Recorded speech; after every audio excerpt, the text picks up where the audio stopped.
Good day everyone! Hello guys! Kamusta kayo? Sana nasa maayos kayong kalagayan sa mga oras na to. And for today's video pala, ang share ko sa inyo, mag-aayos ako dito sa aking mini garden. Ayan. So, ililipat ko ulit dyan sa may ilalim ng puno yung aking mga imported aglaonimas kasi ngayon lang ulit gumanda yung panahon. Sana tuloy-tuloy na kasi nung nakaraan almost 2 weeks sa amin dito nag-uulan talaga. And yung mga imported aglaonimas ko, bale nababad na sila dyan sa ulan ng mga almost 1.5 weeks. Ayan. So, kung hindi pa nagpakita ng sign si Red Angel Aglonema, may nagka-brown na yung leaf niya. Sabi ko, ay, kailangan ko nang isilong sila talagang kasi 1.5 weeks na silang nauulanan. And ito pala si aking 9 karat aglonema. Ayan, nakakatuwa kasi meron na siyang new leaf na papausbong. Ayan. So, bale kasi nung nag-uulan, hinayaan ko talaga sila. Mga 1.5 weeks, tiningnan ko, sabi ko parang nag-experiment na ako kung halimbawa hindi ko alam kung ano talagang mangyayari, kung marurutrat ba sila. Buti na lang hindi guys, kasi buti na lang sinubukan ko kasi um, may rice hull naman yung potting mix nila and nung nag-uulan, in-sprayan ko naman sila ng fungicide. Ayan. So far, ito okay naman and natutuwa ako dito sa ating mga imported aglonimas kasi ngayon, kayang-kaya na nila makipagsabayan dito sa ating mga local or common aglonimas. Ayan. So, na-prove ko okay na sila dyan. Dati takot ako sila na masilipan ng araw, man lang. Kaya nilagay ko lang sila sa bright light.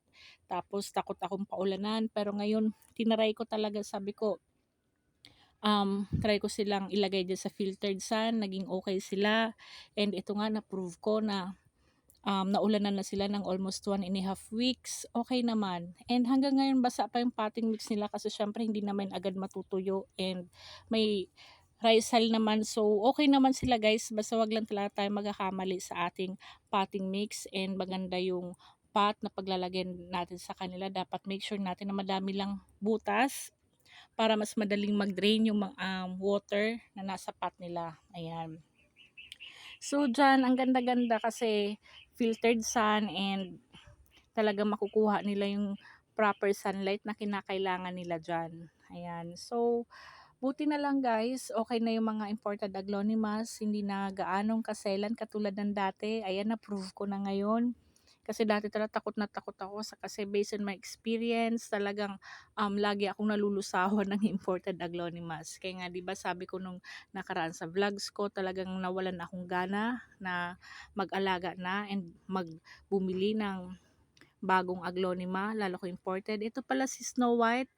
Ayan, okay na. And si Red Angel, nabawasan ng isang dahon kasi nga siya yung nagka-brown leaf dyan. And natutuwa naman ako, meron na siyang isang baby. Ayan. Kaya, eto, sana tuloy-tuloy na yung pagganda ng panahon kasi nung mga nakaraan talaga, uulan, bigla. Okay na yung sanang panahon, tapos biglang uulan ng malakas. So, ito si Pink Jelly, ayan. Yung isa parang na-fungus kasi dalawang system niya, inalis ko na pa, hindi na rin siya mahawaan ng fungus. Pero so far, okay naman, malusog siya. At itong si Red Suksum, wala pa rin silang new leaf. Pero sige, okay lang yan. Tapos, eto si Pink Jelly guys, oh. Ang cute lang yan, liit-liit niya lang. Pero masipag din naman siya magdahon. Ayan. So, ayan na sila guys. Diyan sa may part na yan, konti lang naman sila. Ayan. So, dito naman ako sa kabilang part.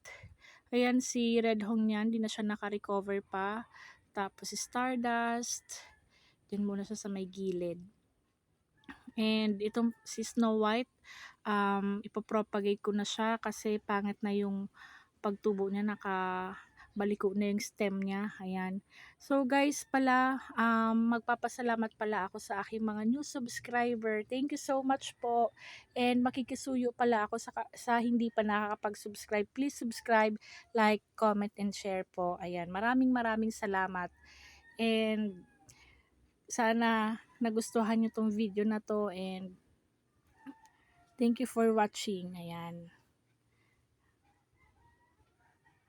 Ang ganda oh.